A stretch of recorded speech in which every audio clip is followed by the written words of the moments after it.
Hello, I'm Atila, or Teacher Atila, as I usually introduce myself to my students. I work in Mariana, Minas Gerais Public School, not for a state public school, but the city public school. That's why the kids have English classes since they are in the first grade, like 6 years old. And I have adult groups, 10 adult groups and 15 kids groups here. They are from 6 to 10 or 11 years old in elementary school, first, second, third, fourth, and fifth grades. And um, well, one thing that I think I usually feel that when I am teaching specifically the younger is that they need to move a lot. I notice that all the time they're coming to me to say something that has nothing to do with the class, or to ask to go to the toilet, or to ask to drink some water. And I feel that's a necessity of their bodies to move or to express themselves. And I think that the organization of the class in lines and one behind the other is not good, but at the same time I don't know how to move that in every class. At the same time, I want to have things organized, so that's a dilemma that I have when I'm teaching them. Another dilemma that I have is that they are being alphabetized in Portuguese, and at the same time we have in the topics that we're supposed to teach that we have to teach the alphabet when they are 6 years old in the first grade. And I think that it's very confusion, in my opinion, it's very confusion for a student to learn the alphabet at that age, because they are being alphabetized in Portuguese and English.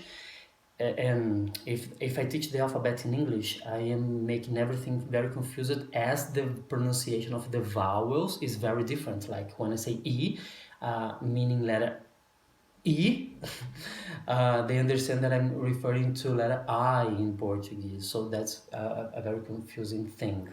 And one of the necessities that I'm required to accomplish, but at the same time, I don't think that fits that age of students. Two aspects of the text that I need to explain here, explicit here. On page 143, I'm going to read that part. Copland and Nucleus and Brooke Lewis both suggest that teachers can use the first language to engage and motivate students, and Littlewood and Yu explain that using the first language can reduce learner anxiety. Nonetheless, that remains a second language hegemony in English language teaching, summoned by Ellis and Shintani, who argue that teachers should maximize the use of second language inside the classroom. Well, I decided not to use Portuguese at all in my class. I decided to do that. I know that there are many different methodologies, but this was my decision. At the same time, as a test to know how effective it is, and to test myself as a teacher, to test my students, to get not only read theories, but at the same time putting that into practice and having my own conclusions about that.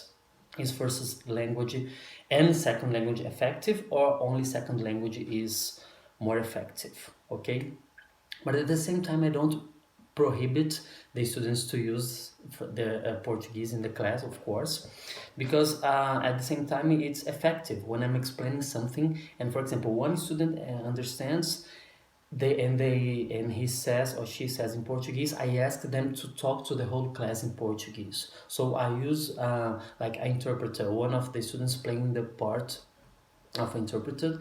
I only decided that the Portuguese would not come from me, from myself. Okay.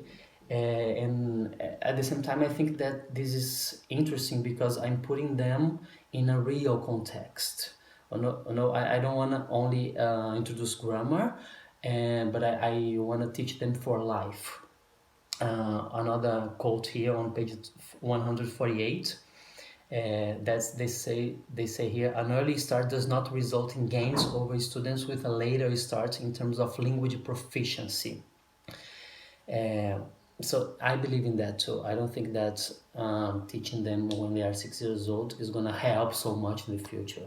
I just make them nice citizens, and notice that in the world there are many differences and many ways of thinking and many ways to express themselves. Thank you.